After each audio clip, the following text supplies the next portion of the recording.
Umalma si Marian Rivera sa fake news na kinukot pa siya tungkol sa relasyon sa biyanan. Naloka si Marian sa mga lumalabas na chika na may sinabi raw siyang kaway-kaway sa mga swerte sa biyanan. Hindi man sweet sa social media pero mabait, concern sa iyo at sa mga bata. Di sinusulsulan ang mga anak nilang lalaki at mahal ka rin naman na parang totoong anak niya. Kung tutuusin, walang masama sa mensahe, di ba? Na proud pa nga siya dahil bongga ang relasyon niya sa kanyang biyanan.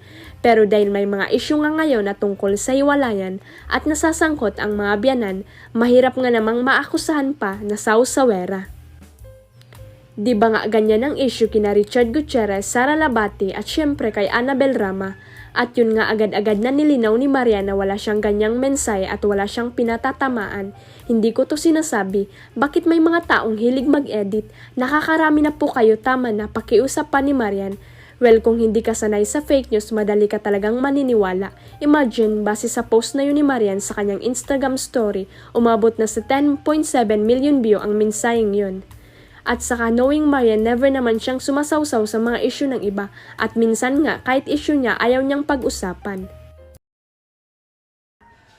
Huwag kalimutang i-click ang subscribe button at i-ring ang notification bell para sa latest at legit chika updates.